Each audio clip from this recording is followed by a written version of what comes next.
Hi, in this video I would like to showcase all the new features coming in Kinetic Lab.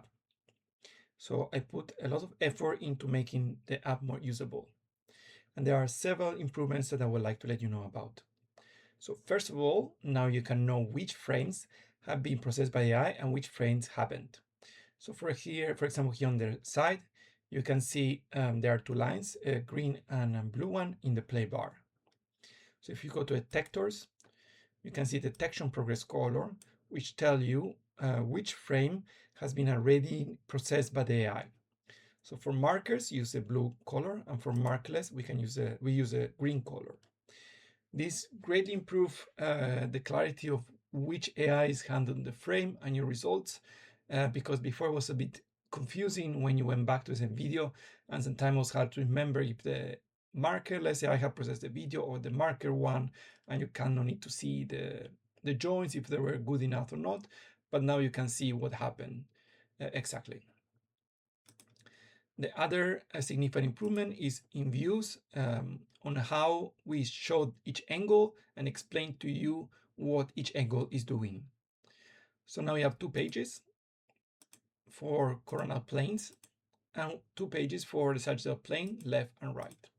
For the coronal plane, as long as the athlete is in full view, there is no need to differentiate between back and front angles. The Kinetic Lab should handle this automatically.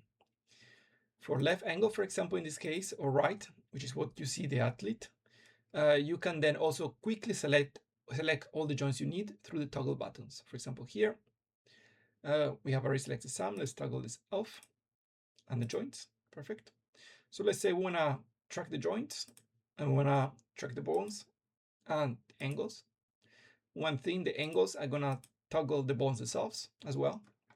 Okay, at this point, we can, for example, it's a little bit of an offset here. Let's just clean this thingy.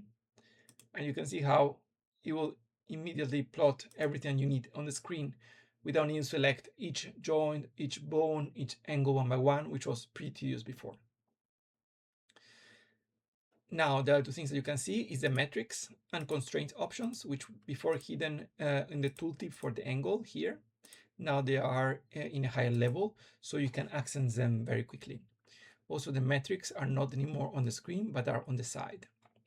These allow them for you to see them very clear because of the color contrast and to easily follow them. They are also toggable, so you can select them, and you can control where they are located in the right of your video or on the bottom through the panel layout option here, where you have several options of how to arrange all these panels. Finally, we remove protocol from these bars, and the protocols are up here with a higher level. This is because protocols will also store the selected metrics, markers that you want to visualize. So for example, if you know you have a certain set of conditions in which only you want to visualize, I don't know, the feet or the hand, and you only want to have the marker there for that video, you can store it here. So markers also have now a preset option that allows you to quickly select which markers you want to use. Let's go to view here. Let's untoggle some stuff for easy visualization. Yeah. Let's go to detectors, markers again, and let's say here we select, for example, here the hips. So the hips can be selected in case you are, for example, from the back and you want to see those markers there. The front, you have most things selected. Right and left, of course, will be only the right and left of the body. I selected some a little bit randomly. I mean, I thought about it and I asked some people, but if you have some other ideas, some things you want to work differently, please let me know. The last thing I would like to let you know about is the new filters to filter data. There's one condition: all the frames in a video need to be processed in order for a video to function.